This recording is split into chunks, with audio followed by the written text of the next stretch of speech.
Jess on his right. Hey, hold up. Don't start a fight. He's got you covered with all the sports. Don't fret, he's wearing shorts. It's time for Wake and Jake in the morning. Wake and Jake at night. Jake sucks.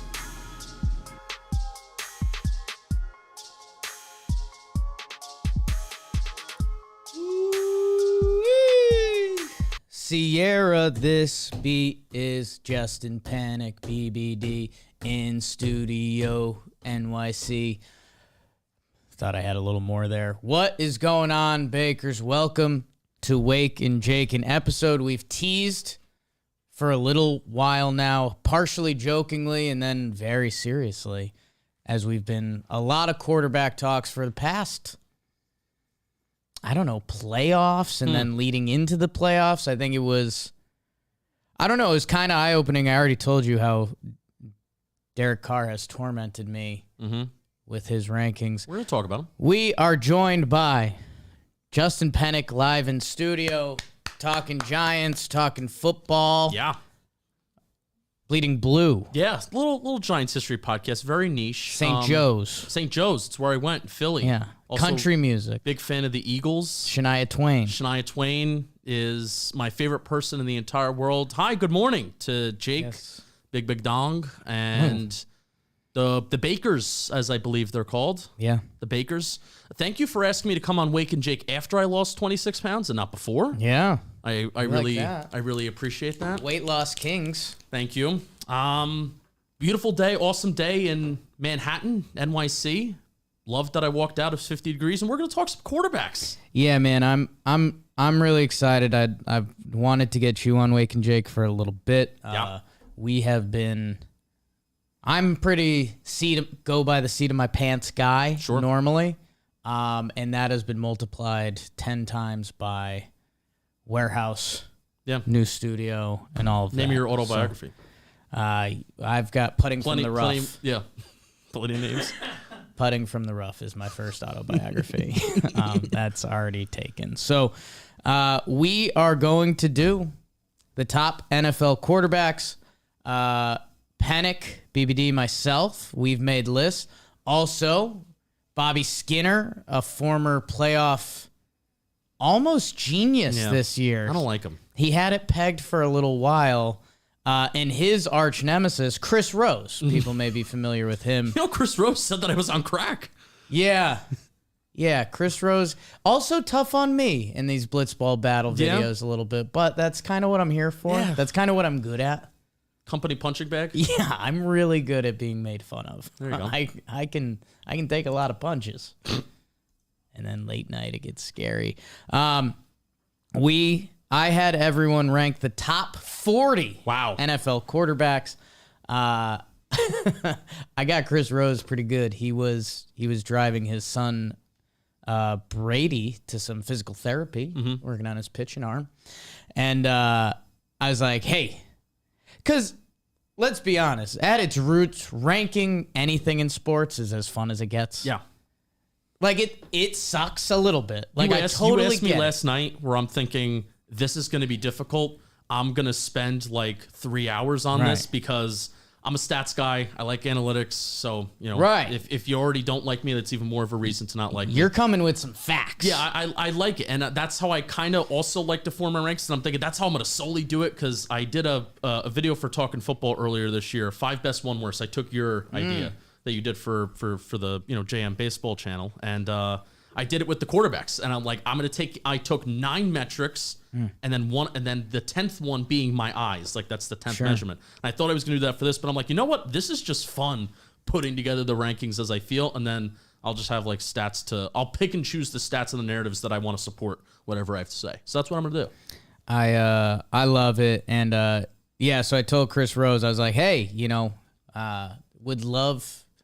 Well, so it's the same way I actually phrased it to you. And I was like, hey, if I asked you to rank the top 40 quarterbacks, is that exciting or daunting? Like, do you feel that, like, with your buddies at the bar energy, like, debate this and, like, I want to rank this? Or I don't know if Chris Rose is going to be like, I I don't really want to do this because let's be honest, a couple of these guys, the gap could change game by game. That is the main thing that I learned from this exercise.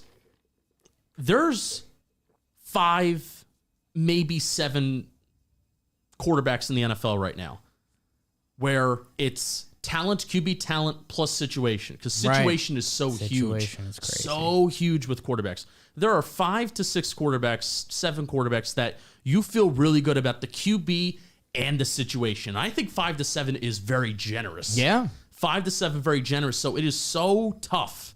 It is so tough, especially now that Brady is out of the mix. Guys like household names. Brady, Breeze, Roethlisberger. Now really out of the mix. I think Brady's coming back next year with Sean Payton. That's my big hot take. Wow. Brady coming back with Sean Payton. They're going to join up somewhere. But 5 to 7 Giants. quarterbacks with really good situations and talent themselves too. I don't think for the Giants. Sean Payton and Tom Brady to the Giants, reported by Justin Pennick first. And someone in the chat just asked if we were cousins. I think yes. That's actually a compliment? I'm not so sure it was even a question. Yeah. Just That's just facts. Let's get into it. I think Yeah. we'll obviously go through the top end quarterbacks a little more detailed because that's what we like, and then I think we'll do a little bit where people were high, where people were low, and then who we think might be jumping up. I thought about doing who might be jumping down, but that's kind of sad. So I'd rather not. I'd rather not talk about this. And this whole segment is brought to you by DraftKings. Because this is kind of a draft, but not really at all. Do you do NBA at all? Does that like, I know Bobby's a Nets guy. Yeah. Do you I am a very middle of the pack, middle of like laissez-faire Knicks and Nets guy. Whoever's doing well, I'm in. Holy smokes. New York Knickerbockers. I can do a good Steve Summers impersonation. You want to hear it? Oh God, always. Always. Yeah. The New York Knickerbockers are the greatest team on planet Earth. There you go. That's it. That was pretty good. Thank you. Well, I watched the Knicks and the Nets play last night, and if on pretty brutal. If you're a Knicks fan, good for the Nets. And DraftKings is the official sports betting partner of the NBA. BBD won a little cheddar last night because he placed a live bet on the Nets to win because he's seen the Knicks formula of blowing games. Yeah. I wish true. I wish I placed the bet to win. I just when they were up 20 something, I placed Nets plus 14.5. Which covered as the Nets won. And if you pick a game, you can bet $1 on any team and get $150 in free bets if they win. Download the DraftKings Sportsbook app now and use promo code JOMBOY. Bet just $1 on any NBA team and get $150 in free bets if they win. That's promo code JOMBOY at DraftKings Sportsbook, an official sportsbook partner of the NFL. NBA, excuse me. And the NFL, to be fair. Yeah.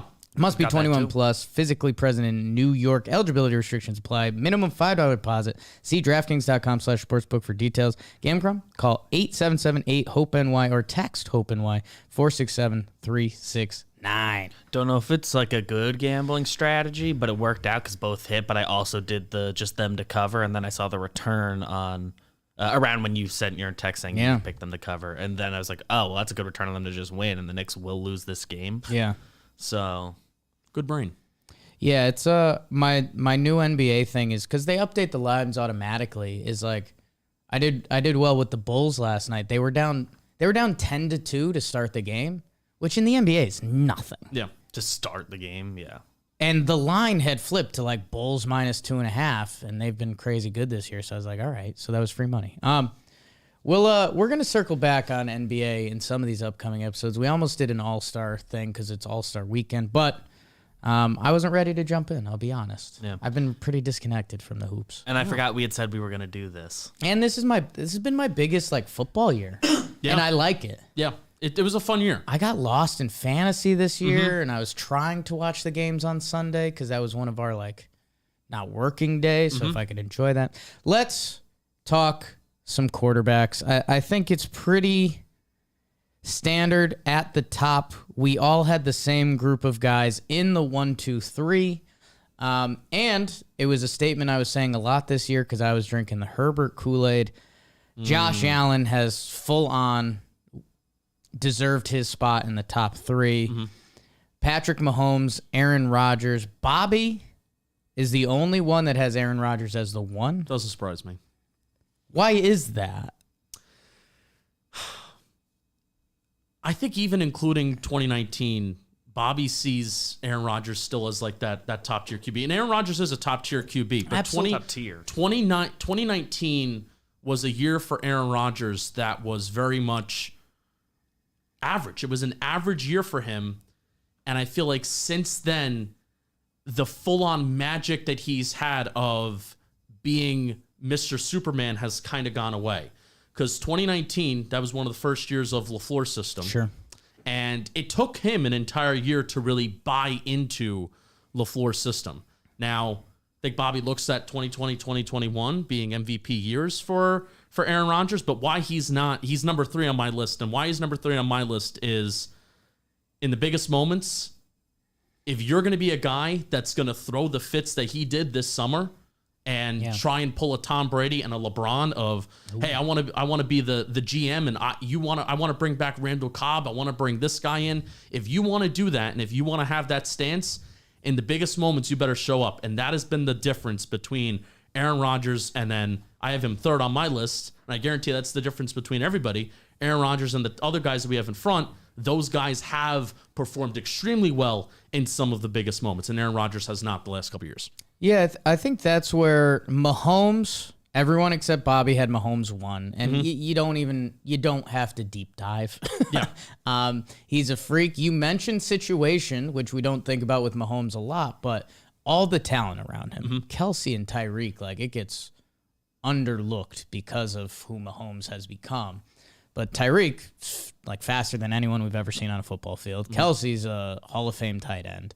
Never mind some of the other speedsters and Andy Reid. Like, Scheme's Andy huge. Reid will go down as one of the best like play callers in NFL history. So for that reason, it's pretty to see why Mahomes is up there. And here's the quick thing on Mahomes is why he's number 1 in my book. He had a down year this year. This was the first kind of transition year for Patrick Mahomes where he experienced some sort of adversity at the NFL level. If a year where you're still 5th in ESPN QBR, you're 4th in EPA, and you're 2nd in an EPA plus CPOE composite, those are probably just letters to you. But, I saw them on your sheet. Yeah, so I in a labeled year them. where even in the advanced categories, you are still top tier, top 3, top 5, and this is a transition year and a difficult year, you're the best. Yeah. You are the best. Now, next year is going to be huge for Mahomes because if he goes down even a little bit more, which I don't expect, I'm willing to bet that Patrick Mahomes is going to be able to combat facing a too high system and facing, 2 safeties at the top. Right. So if that big play, explosive play isn't there, being able to take that check down more often. He's got to get more patient and he's got to be willing to go to that check down quicker. Let these guys that are really good at yards after the catch, like Tyreek Hill, like Travis Kelce, let them do it. Be good. Yeah. Yeah, and I saw someone in the chat just said Eric Bieniemy. He deserves love too. I mean, he's been the offensive coordinator. We hear about him all the time. Bobby in the chat says Aaron Rodgers won back-to-back MVPs. You dope. Yeah, great. Yeah, I mean, he also has blown it in the playoffs, like full blown. Yeah, like full blown. Looked uninterested in being there against San Francisco 49ers. That being said, that was my thought. The Rodgers Allen argument at this point. We still all had him top 3. Yeah. And you could cut it. You could cut it with a knife. I mean, Rodgers is obviously awesome. Josh Allen, man, just seeing back-to-back playoff runs, what they're doing. Davis, we'll see what he is. Yeah. He was a 4th round pick, Gabriel Davis. If I had to place a bet, I mean, I think in 5 years we'll look back and be like, Gabriel Davis had 4 touchdowns in a playoff game. I don't want that to be shots fired. I hope he has a really nice run for the next few years. He was the number 3 receiver this year. Yeah.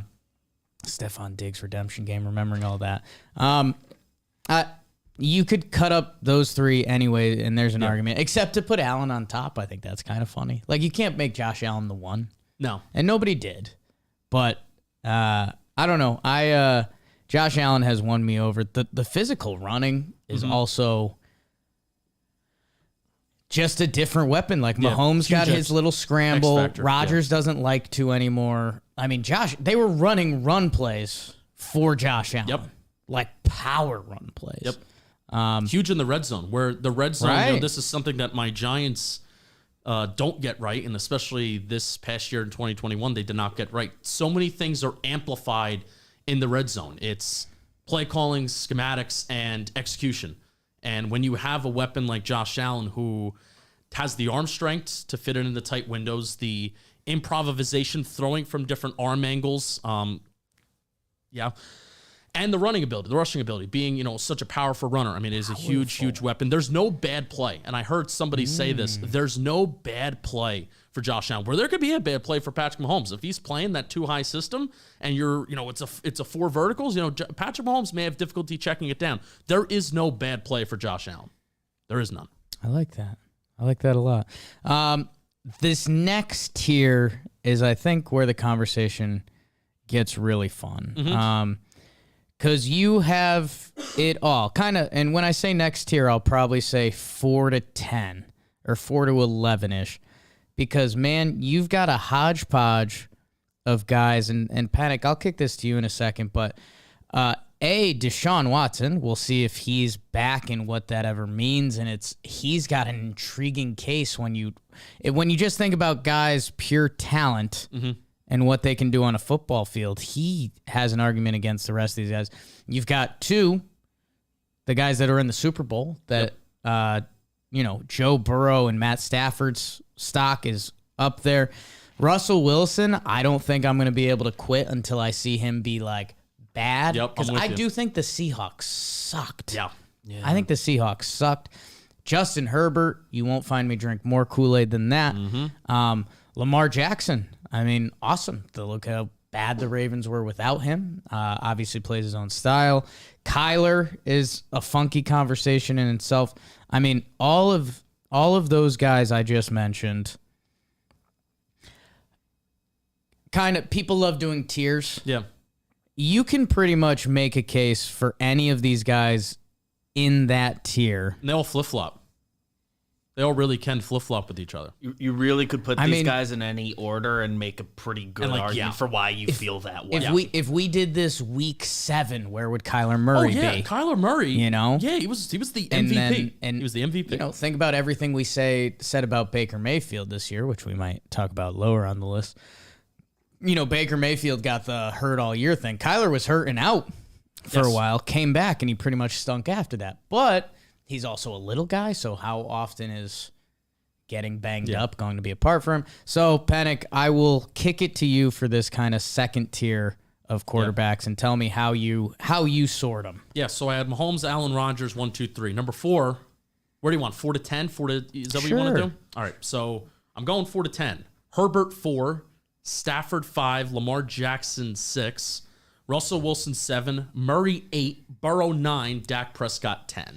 So I think from your rankings here, I think people feels a little slutty, but this show obviously does. Sure. Stafford and Joe Burrow. Yeah. Because Joe Burrow at 9 actually has you ranking him the lowest of everyone. And Matt Stafford has you and BBD tied with the highest ranking, and Matt Stafford's basically a close personal friend of BBD's. Can we say that? I think so. I mean, through Trev, close personal friends. Yeah. So I text guess Trev one-on-one sometimes, and he sees knows Matt Stafford. Wow. So, yeah, that's friends. I texted Trev last weekend. So I guess, Panic, I would say this, because right before we started, you were like, oh, I guess I'm low on Burrow, and I don't want to let recency kind of blind me. Yeah. Yet I also see Stafford up top. So give me the Stafford-Burrow. How about that? All right, so I'll start off with Burrow first. Joe Burrow was the NFL's most accurate quarterback, according to CPOE, which means completion percentage over expected. It's a next-gen metric, and I like next-gen because it's player tracking data. Player tracking data of it's not one of those things where it's ambiguous and it's hey, is a quarterback expected to complete a pass? If he does, that's credit to him. If he doesn't, that's minus points. And that's basically what that metric is. So Joe Burrow was the NFL's most accurate passer. He was part of the 5th most explosive passing offense in the National Football League. Why I have him a little bit lower is the metrics like EPA, which is basically measuring value, and DVOA. Think of like WAR in baseball, wins above replacement. If you have a 25% DVOA, that means that you're 25% better than the average level quarterback. And WAR, the higher WAR that you have, the more better you are than the average level baseball player. I think that's how that works. So it's the same kind of concept for DVOA. He didn't pop off the charts in some of those advanced stuff. Very accurate, but I look at that, I say, okay, accurate, awesome, doesn't pop off in the advanced value metrics, but also I think of Zack Taylor, and I think of that system. And what that system really does is it utilizes different personnel grouping frequencies.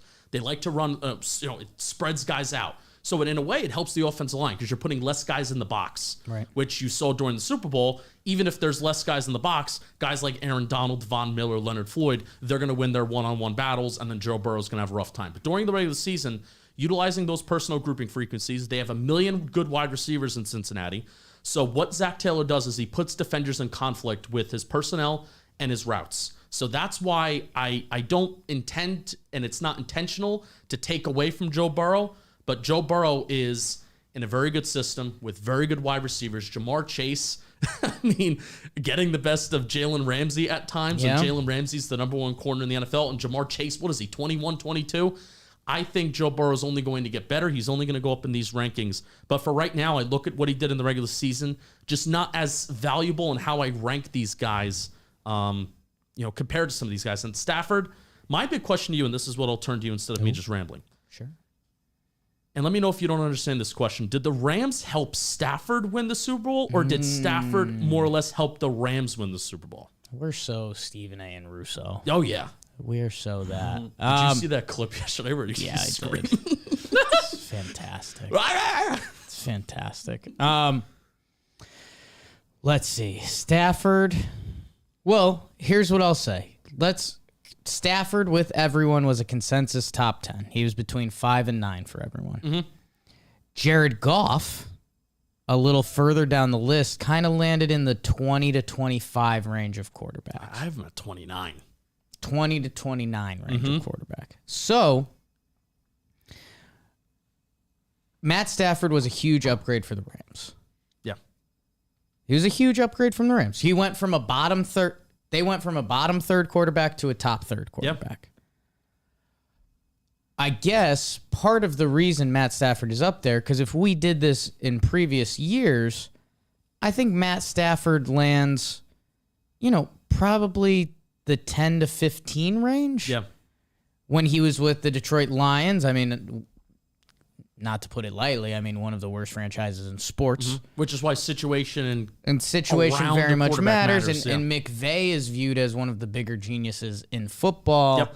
Cup, OBJ. I mean, how big Odell was for them down the stretch.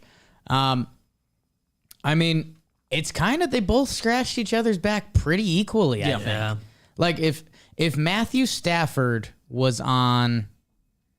If he gets traded to the Giants tomorrow, I don't think I have Matthew Stafford above Lamar Jackson. Yeah. I don't think I have Matthew Stafford above Russell Wilson. Yeah, it's just hard to do, right? Yeah. So I think they both get an equal kind of back scratch. And, hey, I mean, the dude literally did win the Super Bowl, and he's back with those Rams, and... they attract talent in their own way by sacrificing picks, and you get someone like Odell because you put yourself in a position to win. So, I don't know. I'm super interested to see the rest of Matthew Stafford's career, because it's kind of been up until the Super Bowl. It was underwhelming. He was a big prospect at Georgia, and a couple of those teams were supposed to do a lot more than they did.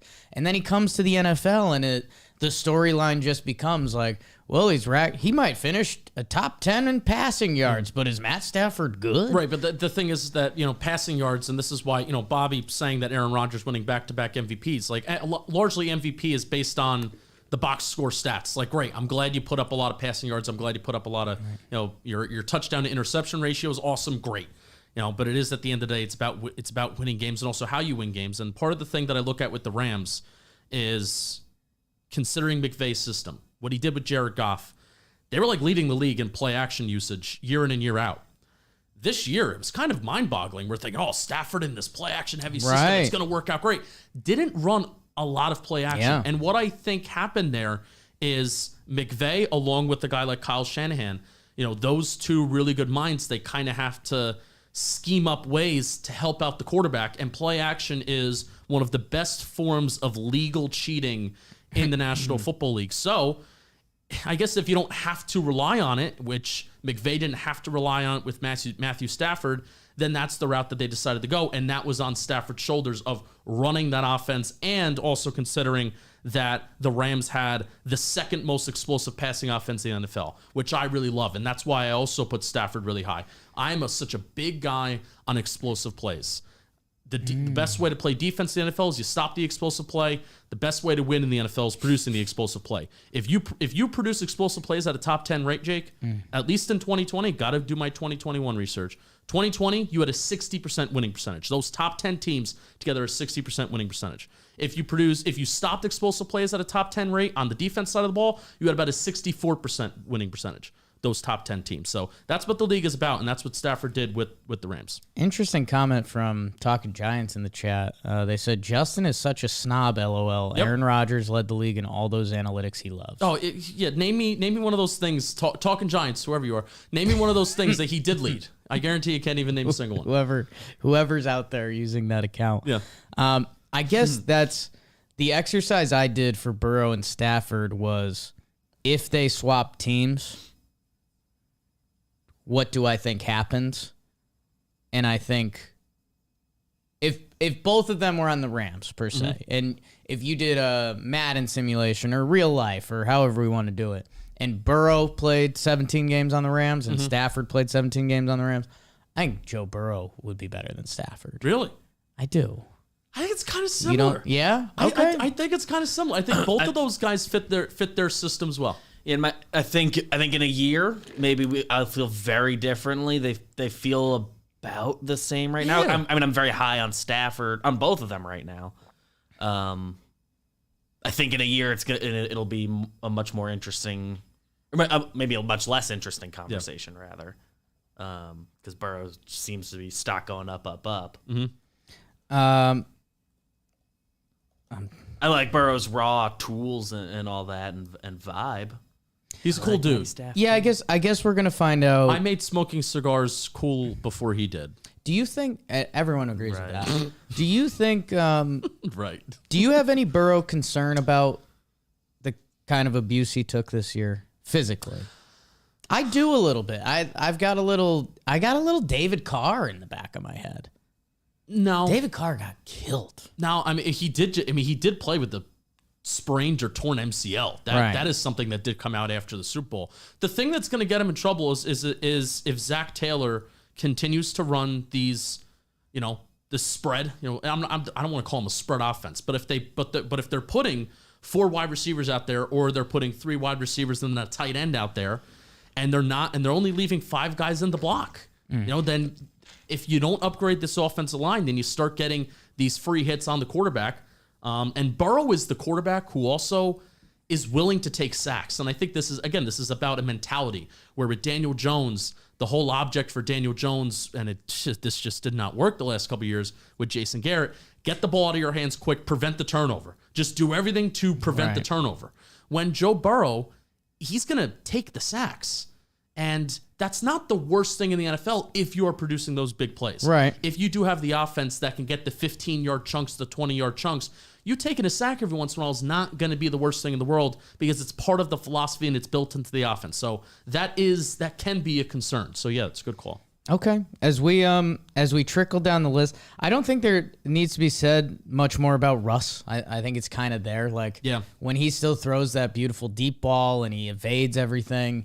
I think we're gonna find out quick. I think wherever he lands this offseason, Seattle, just kind of a weird team how they operate. Yeah. In a way, they operated like knockoff how the Rams work now.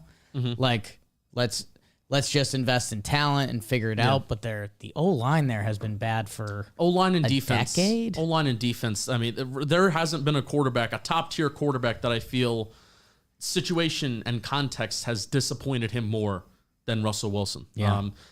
Pete Carroll's a guy that I feel like he wants to run the ball, but doesn't invest at least well in the offensive line. Chris Carson's a guy that's kind of struggled with health year in and year out. And, for a team that was known for their defense early on, they've had some really, really bad defenses. So context and situation has really disappointed Russell Wilson. I don't think Russell Wilson, we were talking about, hey, we don't want to get too, dark saying guys that may fall out of the top 10. But Russell Wilson may be a guy that falls out of that top 2 this next year. No, I mean, if he gets traded to the wrong situation. Or even if he stays with Seattle. Right. Which, exactly. They kept Pete Carroll. Now they could be open to, I follow some Seahawks fans. I know Mina Kimes is a Seahawks fan, and she's thinking, some changes maybe come to Seattle. I'm sorry. If Pete Carroll's been there for how long, and you didn't, think about moving on from him this year, how much is realistically going to change? Yeah. If the let Russ cook movement, which they actually did in 2020, they let Russ cook. And it's so crazy that 20% of this guy's passing attempts are more than 15 air yards down the field. If the let Russ cook movement didn't work and the Seahawks feel like it didn't work, and I'm putting that in quotations, and they feel like, we have to do something different, then I don't know how much better it can get from what we already are at right now. Okay. Yeah, that's He's definitely one you got to circle because a lot of these other guys, the situation is going to remain kind of similar. Burrow, Stafford, Kyler, I don't think that needs more of an explanation. We all landed from 8 to 12.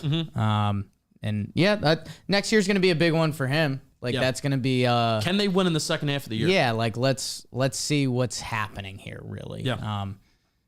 Although if Kingsbury fails, I have a couple good tweets, but we'll get to that. We'll get to that another time because I already ate crow on those tweets, so maybe I can reverse eat crow on those tweets. Reverse eat crow. I just didn't. He wasn't a good coach at Texas Tech. No, he was not. But he's. I'm surprised to see how quote unquote well it's gone, but also at the same time, it's about the teams separate themselves in November, December, and his football teams have not been able to do that. Been very bad. And there have been a lot of criticisms.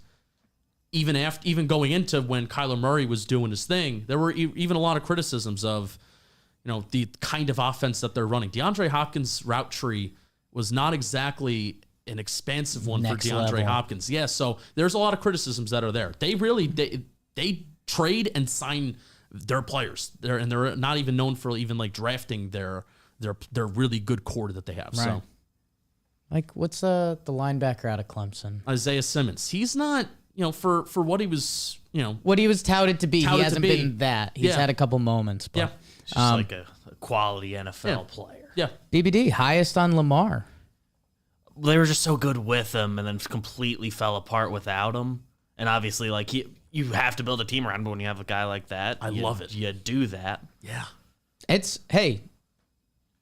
Lamar, you kind of have to half circle a little bit. I'm a stan. If he has another injury next year, then you go into that world of mobile quarterbacks. Can they stay healthy? But when he's right, it's awesome. Dude, running an offense built around what your players can do.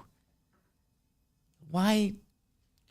It's got to be a lot harder than it is because it sounds so simple.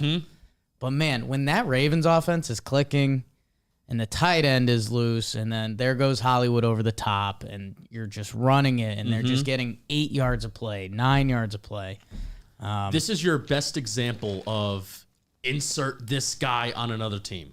Right. Lamar Jackson, insert him on X team that doesn't adjust the scheme to their personnel. I don't know. I have no clue what Lamar Jackson is. If those formative years in the beginning did not happen, because Lamar Jackson now is in the top 10. He's 6 for me. I'm glad you put him 4 because I am a Lamar stan. Lamar Jackson has become a really good thrower of the football. He's not just a runner. He has become a really good thrower of the football. And what the Ravens have done this year, Greg Roman put an expectation on him that we are going to use you under center more. You are going to do more play action. You are going to throw the ball down the field more. And towards the first half of the season, Jackson was in the mix for the MVP discussion. He really was. And he was topping in some of the most important throwing metrics like EPA and most explosive pass plays. Not just an explosive offense that includes the running game and the passing game, but if you just highlighted and you isolated the most explosive passing teams towards the first 2 months of the season, the Ravens were up there. So I am a huge Lamar Jackson stan. He's got to stay healthy. The Ravens have to stay healthy just as a team because their team was just distraught with injuries. And, name me the good wide receiver that's on the Ravens. Name me the good wide receiver that they have. Bateman. Yeah, he can turn into something good. Hopefully he does. The number one wide receiver they had. Like Mark Andrews. Mark Andrews is a really good tight end. But name me the guy outside of that it's like, that's a really reliable guy for this top tier quarterback. I can't. They need like a real playoff run. That'd probably be like the biggest criticism, I guess. But again, regular season, his Lamar Jackson's regular season numbers, which everyone plays in the regular season, so his like record and stats there are as good as it gets. We talked about it a few times during the season.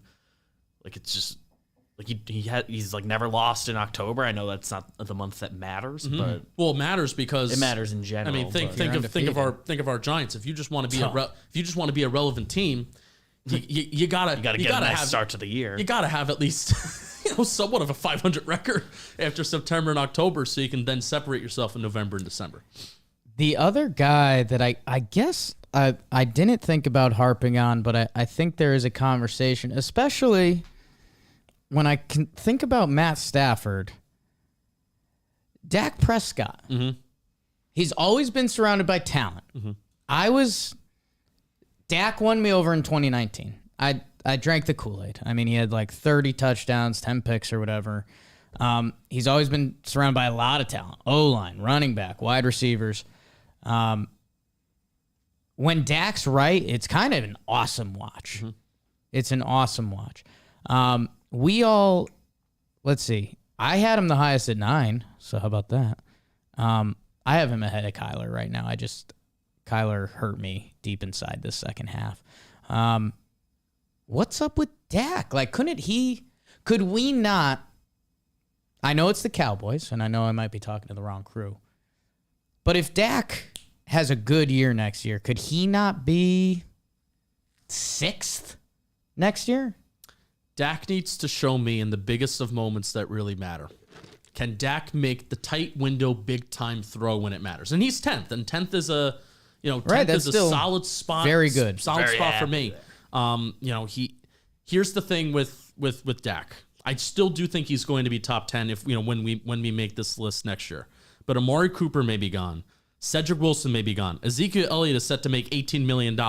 What do they do with him? Do they try to I don't know if they can move on from him in any kind of way without being just, the dead cap just being too bad. 2022 may be the worst Dallas team that Dak has ever played with, especially if the defense takes a step back and they're not forcing turnovers. So what does Dak Prescott look like when the Dallas Cowboys are not a top 5, maybe top 10 talented team in the National Football League? I'm pretty sure Amari Cooper's gone. And that's a huge part of their offense. And Michael Gallup is a free agent. They just don't have the cap space. This was their year. Year. Their window was this year, especially with how good that defense was. And now, I think mostly because, and I think Troy, I think it was Romo, whoever was on the call for that playoff game, I think it was on CBS, so it was Romo. Romo was talking about, where is this big time throw from Dak Prescott? They were moving the ball. They were doing all right. Didn't score enough points. Didn't make that tight window necessary throw to really put them in an optimal spot to win that game against 49ers. Okay.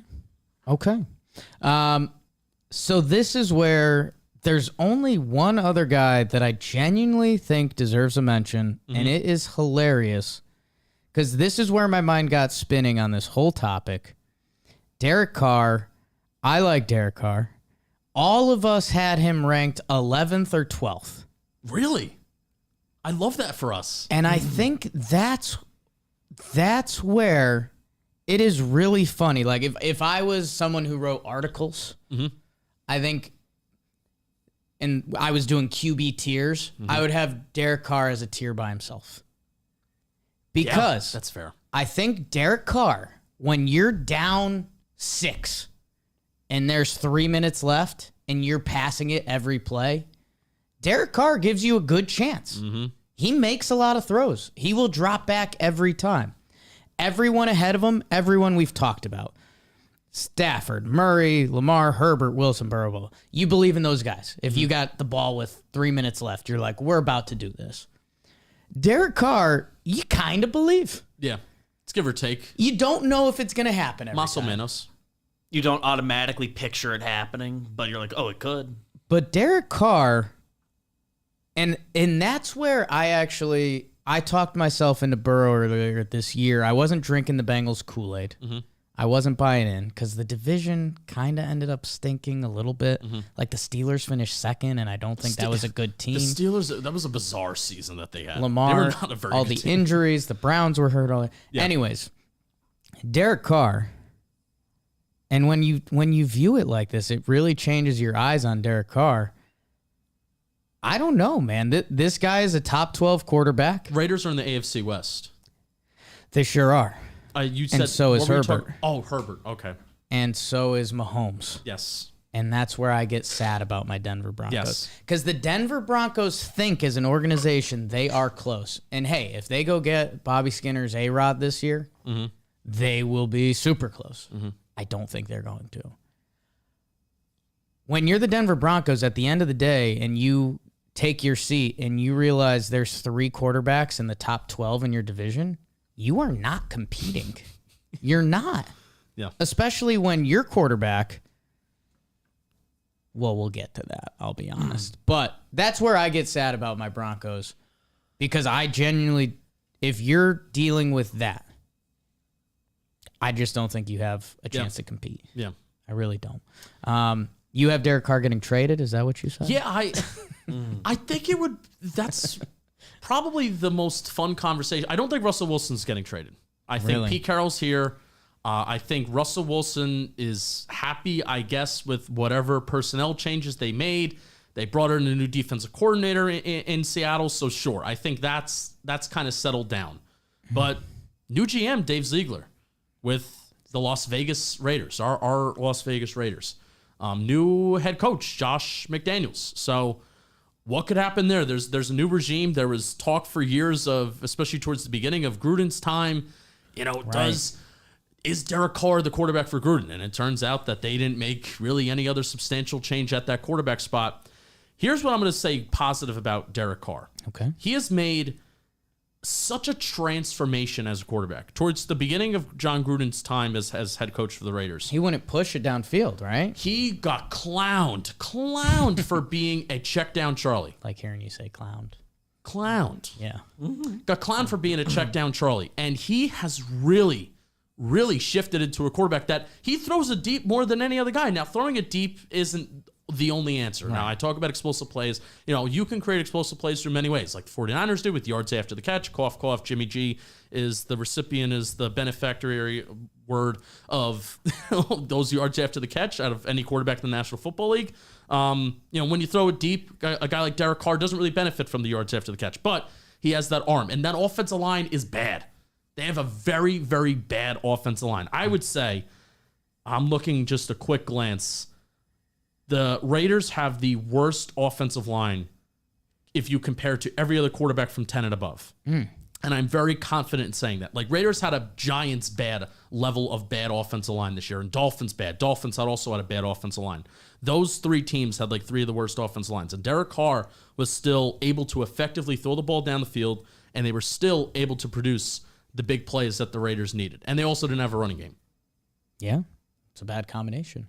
What we're sneaking up on 10:57. How much time do I have? Quick little for prediction. You? Yeah. Oh, I'm good. Simple Man Radio. There's 3 other people that do Simple Man Radio. Okay. All right. Quick hot take. Derek Carr. If there is going to be a battle for a trade this offseason, there are 2 teams that may be interested. You have the Steelers, and then I'm glancing over the other team. Eagles. No, Eagles are going to be. I have the NFL draft order right here. But there are 2 teams. Raiders. Detroit. Anyway, bad take. Jets. Giants. Steelers. I already said Steelers. Whatever. Yeah. There's going to be a team that if Derek Carr is going to be available, that there's going to be a race. The Eagles have like 15, 16, 19 there may be a race between a quarterback, because the Raiders might be also looking for a quarterback if they trade away Carr. So look for either the Steelers or the Raiders to trade up in the draft and possibly take a quarterback this year.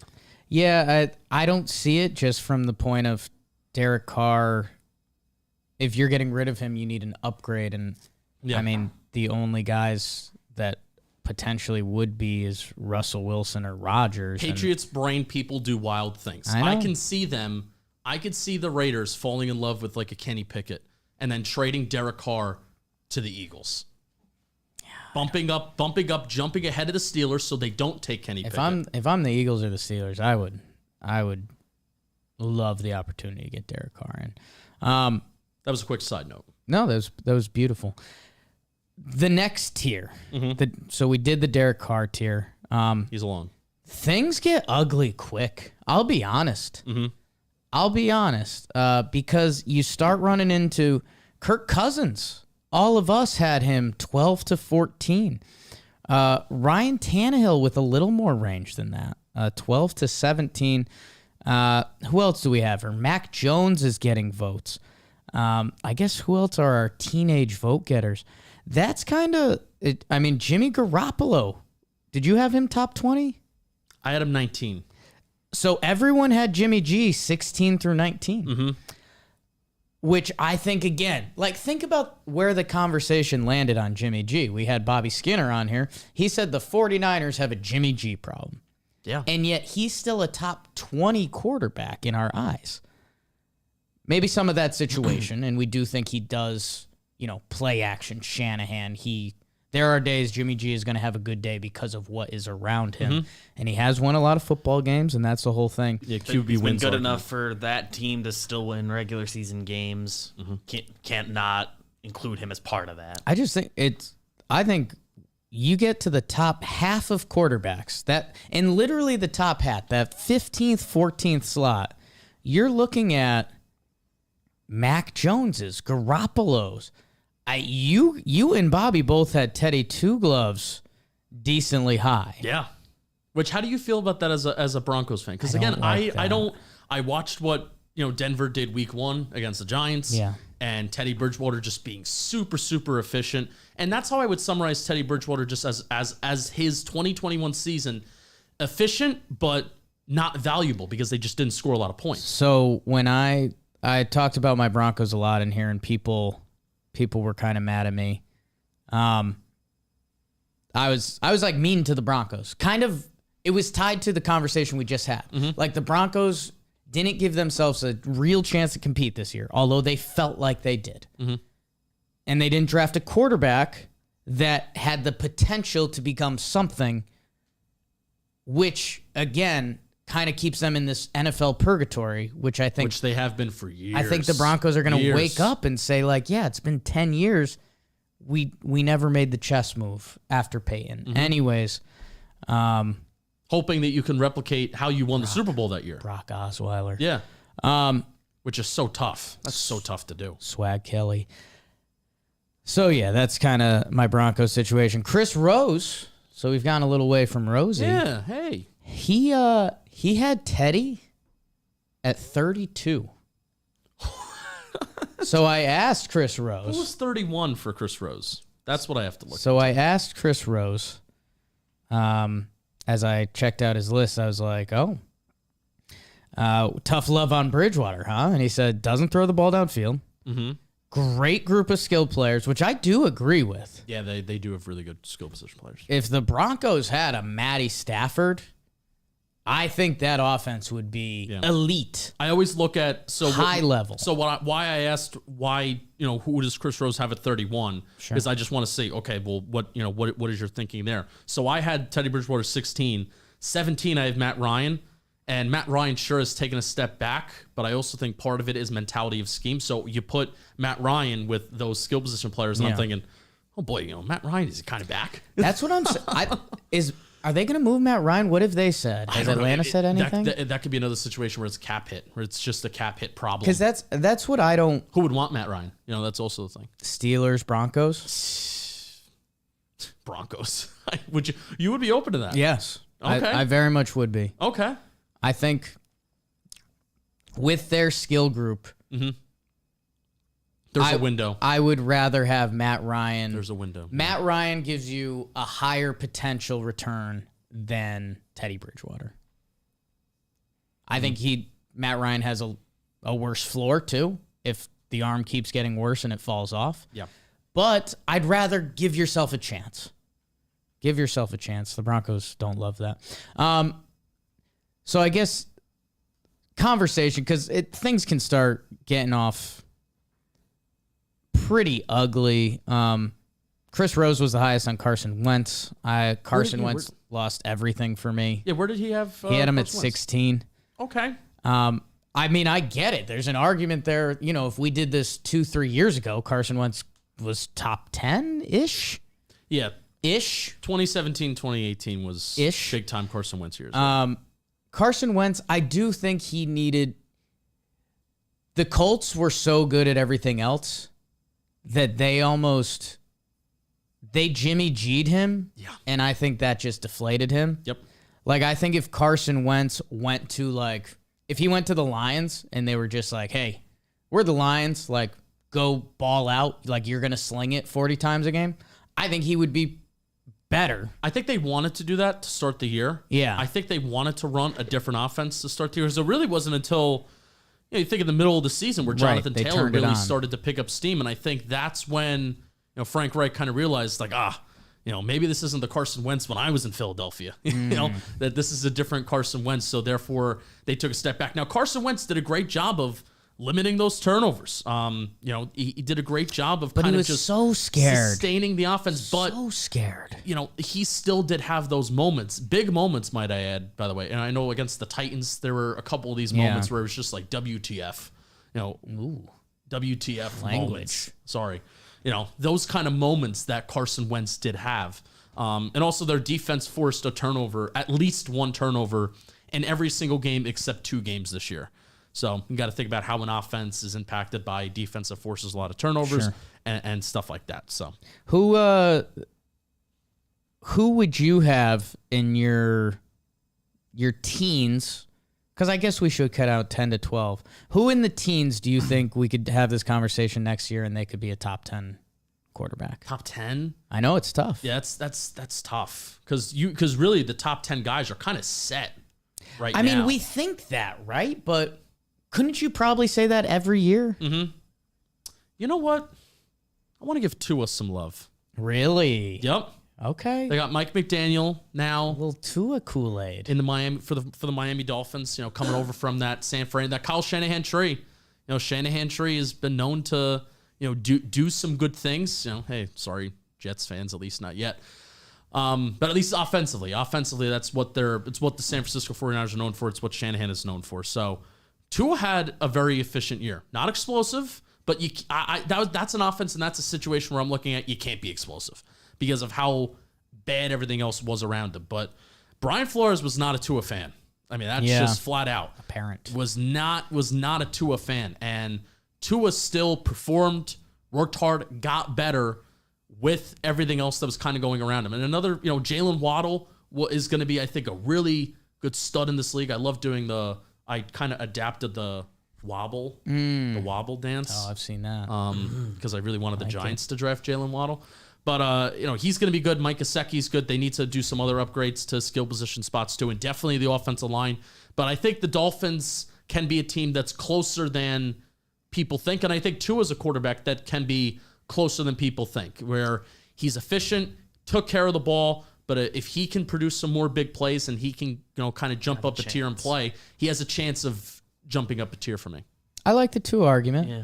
I mean, it's there. I think after you asked him, I was trying to scour my list, and Tua stood out as the best odds in that group. The only other one I think I'd throw out there is Hurts. I was going to mention Hurts. I know sometimes he plays ugly football. I think you just need to be honest about that. I think top 10 is in the cards for him a year from now, but I think there's a world where he sneaks to 12 if some other guys fall off or something. The argument is he's young. Mm-hmm. He can get better. Mm-hmm.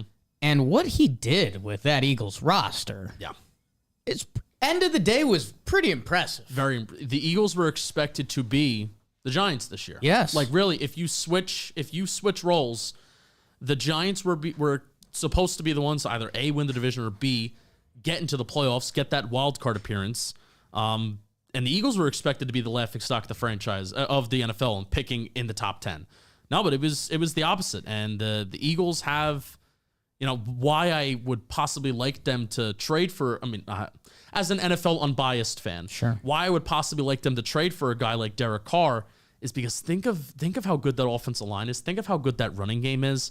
Skill position players, you have Devonta Smith who can develop a little bit more. Yeah. You have some good tight ends that are in the mix, and the defense is really good. Think of how scary the Eagles become if Derek Carr is an Eagle. So I do think, in terms of Jalen Hurts, though, I don't know how much better he can get. Right. I don't think he can get much better. You don't see it and say that, but hey, he's pretty athletic dude. Maybe something more NFL experience. It clicks and practice. Yeah. That's what I always talk about. The Eagles would have been a lot better, and I think they would have had a much better shot to win. Bobby Skinner and I both agree on this. Would have had a much better shot at winning if Gardner Minshew was starting that wild card game, which is unfortunate. And if you're saying that about your quarterback, because Jalen Hurts at the very same time, the Eagles he could get goffed. Mm-hmm. Like exactly what you're saying with Derek Carr. Like they could say, we think we need an upgrade here, which I do think they believe. I do think they believe that. It's just, what can you do? Right. Right. And until you can do something, you're not going to do anything. Let's see. Anything else in the? I don't think there's anything else in the teen range. Mac Jones lands in the teens. That's going to be an interesting one. Yeah, I kind of hate evaluating rookie QBs. Sure. In terms of like ranking them and stuff like that, and projecting.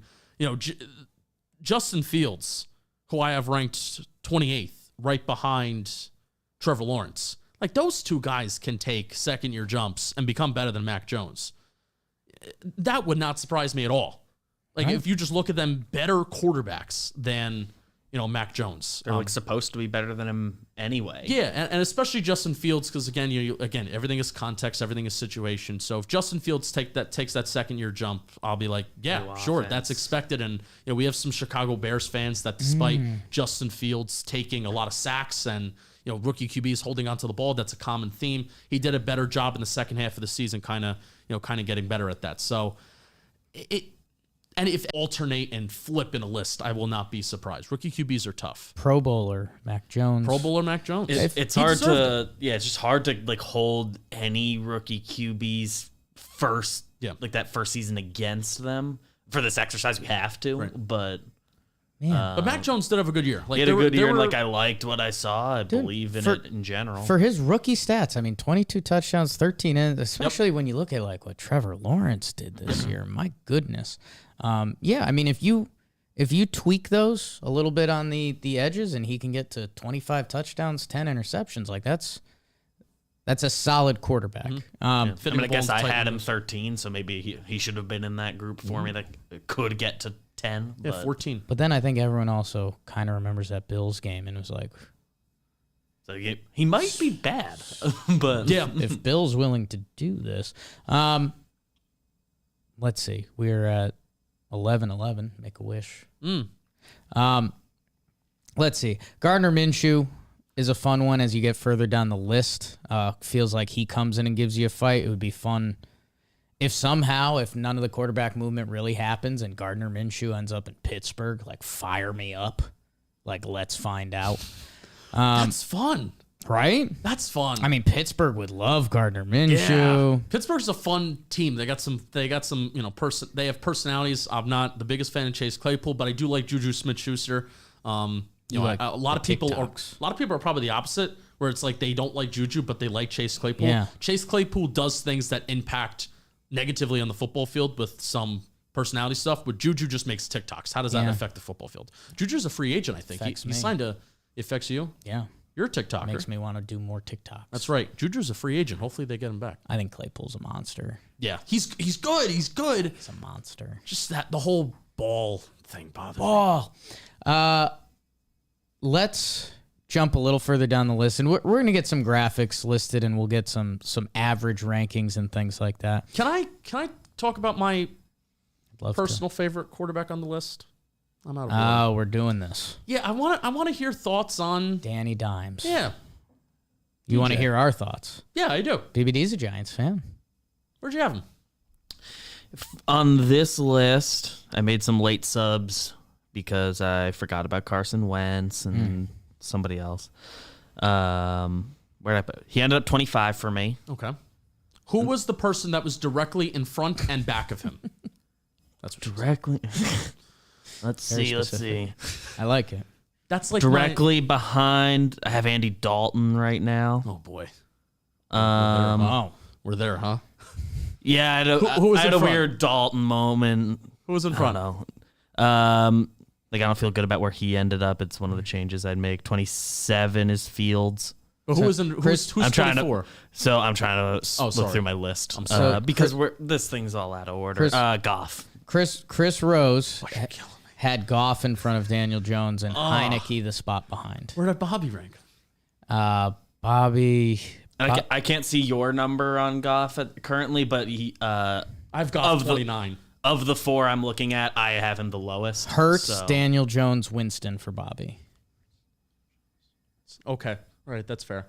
I can see. I have Hurts 18. I have Daniel Jones 21. How hard do you find yourself trying to separate everything that's happened with Daniel Jones? I thought 21 was very fair for Daniel Jones. I don't There- think it's not. It's a tier that it can slide around. Yeah. So I thought 21 was fair because This I have year is the year, dude.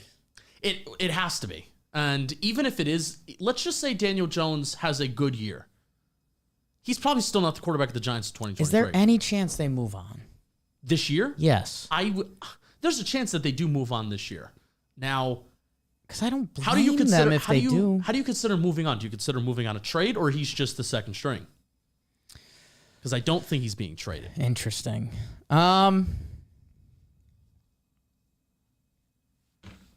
I think they'd have to move on. Yeah, I don't think you can have him lurking. Yeah, I don't think they're going to trade him. I think they're not going to pick up the fifth-year option. If they do, I don't want them to. They're going to keep him because with the new regime in, they can Yeah. do 1 year if it clicks, They awesome. buy themselves a year. Or if it doesn't, then they say, well, Daniel Jones stunk. They Let's could get draft a a new QB. quarterback this year. The Giants could draft a quarterback this year, and they still buy themselves a year with Daniel Jones. Except the noise is going to get a lot louder if you draft a quarterback and you start 0-2. I hope, unless they fall in love with the quarterback, then don't take a quarterback. Don't force a quarterback. And you have Daniel Jones being here is a good thing. Not picking up that fifth-year option, having that fourth year where it's cheap, you're still in the rookie contract. Let's see what we got. Let's see what we have in the team. And if this, if certain guys can be part of the future going forward, even guys that were part of the 2019 and 2020 draft, it allows them another year to build under a quarterback that isn't bad. Like I had Daniel Jones right under Carson Wentz, and I had Daniel Jones right in front of Baker Mayfield and Taylor Heineke. And the Baker thing may be a hot take, but even going back to 2019, I think Daniel Jones had better numbers than Baker Mayfield. So He's athletic. Some of the deep ball numbers that I know you and Bobby were passionate about for a while. At a certain point, it's just like pen's got to hit paper. I got to see something. You can't just be that bad. So I don't know. I don't know. I think next year, I think Matt Ryan's going to be an interesting one. I think it's either going to be like a goodbye Matt Ryan year, or if we find out he's got a little juice. I know Bobby thinks he's kind of done, has him at 26. Yeah, I think Ryan's a little cooked. Okay, I like that. I guess to kind of finish up, because we are starting to get to a funky part. I mean, Zack Wilson. I had a couple mean Zack Wilson tweets that I wish I kind of took back. He fought for those Jets teams, and he had a couple decent days, and he's pretty athletic. And like you're saying, with rookie quarterbacks, and how much was he put in a position to succeed? This team is so bad. I think he landed in a pretty good place for everything when everything's around there. Yeah. I'd buy a little Zack Wilson stock. I mean, we are starting to get into Trevor Lawrence's and Ryan Fitzpatrick's and Wentz, and I mean, further from that, that's the one guy I Heineke, forgot. Dalton, Trubisky. Who? I forgot that Ryan Fitzpatrick existed. Yeah. Yeah. He was a guy I realized when I first did a list last night. He's the first I missed him. Is he a free agent? I would It was presume 1 year, right? I think he always is. I would presume so. Maybe they signed him to a 2-year, but I don't see Washington retire. I don't think Washington. Why not? Why? If teams are going to continue to pay Go to the Giants. Duel it out with Danny. if teams are going to continue to pay you millions of dollars, whether to play or to not play, I mean, just keep going. I mean, especially if he's comfortable being a backup. I mean, I'm sure certain situations he'd rather be a backup than others. But Yeah. So I guess further down the list, because we can't talk about all of these guys, but and maybe this is just an obvious conversation, and maybe we can wrap it quick. I guess who are the guys that can go from 25 down that can get into the top 20-ish mix? And I mean, do you just look at all the young guys, and is it Zack Wilson? I mean, Trevor Lawrence, what a bizarre year he had. I mean, Davis Mills. We had some fun combos about Davis Mills before all this, which is fun. Taysom Hill jumps out a little bit as a guy if he gets his full opportunity. Trey Lance, Jordan Love. Trey Lance is my big one. Yeah. Yeah. Because he's gonna get the ball next year, right? Jimmy Garoppolo's not on the 49ers right this upcoming September. He's not. Wouldn't be surprised if he's traded to the Texans, and Dave Ziegler reunites with Jimmy G, and they do things wrong over there. Jimmy G, Houston, I don't know, because that's what the Belichick tree does. People need to stop buying into the Belichick they love tree. What they love. Stop. And Mike Vrabel does not count as part of the Belichick tree. He played for Bill Belichick, did not coach under Bill Belichick. Trey Lance is my guy. Where he had one start this year, or two starts, this year. Went 1-1. The second start was against the Texans, so take that with a grain of salt. But again, there are certain things you look for at rookie QBs. For me, it's can you make a tight window throw? Are you accurate, or do you have enough accuracy that you can get by your first year? If we're looking at your first year and really you can barely even complete a ball that's right in front of you, right, then that's a problem. Like Trevor Lawrence had some, even for the terrible situation, there were some really big problems that Trevor Lawrence did have, and he for the quarterback that was supposed to be the most slam dunk prospect since Peyton Manning, he has some major question marks. But Trey Lance is a guy that I'm excited to see what he can do, because in his start, he did do things that Jimmy Garoppolo can't do: fit the ball into a tight window, throw the ball down the field, even throw it outside the numbers, which is a wild concept in that 49er offense that they haven't had. So Trey Lance is my guy. Looking out for him. You like anyone, BBD? In this range? I don't know. I've been thinking about my Zack Wilson take. I currently have him 34, but it's like he didn't do anything wrong for me. Just rookie stuff that we already said. Yeah, this range is just where it got sloppy, and I could have slid anybody around pretty much anywhere. Extra sloppy. Darnold, is that a conversation we want to have? Where is he ranked for you, Jay? I don't know. Where did I have Darnold? Hey Darnold. Hey Arnold. I had him at 33. I don't know what to do with Darnold. I had him at 32. He just 31. There's such a body of, like, he's almost got reverse Daniel Jones problems. Like, started off well. How has Darnold had so much gameplay and there's just nothing? Yep. There's just nothing. Daniel Jones, he's had his moments, but the Giants have been so bad that it's tough to tell. And I mean, hey, you could do the same with the Jets, and then he was good with the Panthers. Jones, you can identify what he does well, and Darnold, I kind of can't. I'm never going to buy Darnold stock. Yeah. Like, if you buy it and he goes up, like, good, knock yourself out. If it didn't happen this year, feel like it's not going to This year was as close happen. as I was going to get. Yeah. With their light schedule to lead off, Bobby and I thought, they could pretty easily start 4-0. And I guess the guy for me that's not one of the rookies, because hey, Trevor Lawrence, that last game when they beat Indy, he looked like really good, and Urban had been gone for a little bit. So like there's an easy conversation to be had that it's like, oh, Trevor Lawrence, yeah, he's linked up with the right guys, and he was the 18th best QB last year. Like I don't need to give that speech. I guess I would drink some Minshew Kool-Aid. Kind of like what you were saying with Philly. Like, Minshew throws the ball, not scared. Mm-hmm. He's efficient. For me, it's how much am I drinking all the silly Gardner Minshew stuff and the jorts and the facial hair and all that. But like if Gardner Minshew, and I know we talked about it, if he found a way on the Steelers, I would buy a little stock. Yeah. Like root for guys like Gardner Minshew to go somewhere and get good playing time versus like, I know I love this guy, but like Tyrod Taylor. Like, can you tell me Gardner Minshew is? Can you tell me Daniel Jones is better than Gardner Minshew? I want to say yes, but I can't substantially say yes. Gardner, you want some career Gardner Minshew numbers? Yeah. I know you do. Please. 41 touchdowns, 12 interceptions lifetime. You have a completion rate? 63.2. He was 68% this year. And what's the yards per attempt for career? Career 7. Okay. Gardner Minshew is still pretty young. He is 25. He turns 26 in May. Happy future birthday. He went 1-7 on Jacksonville in 2020. He still had a 16-5 touchdown interception ratio. Yeah. Which you want to hear just a sports radio cliche phrase? I mean, good way to, while we're winding down. Yeah. He's a ball player. Kind of. He's a fun football player. And that's, those are the guys that are just easy to root for and easy to also get behind. I'm buying Minshew stock. Not an answer, but somebody where in a weak QB draft class, if you don't want to draft a QB, Gardner Minshew's there? All right. Come on. Say what you got. And even if you're a good team, like, feels like a guy that provides good vibes if he is your backup. Yeah. And if he needs to step in, I think especially if you're a good backup quarterback you can get. Yeah. Man, after looking at the stats, with the weak QB class, someone needs to give Gardner Minshew a shot.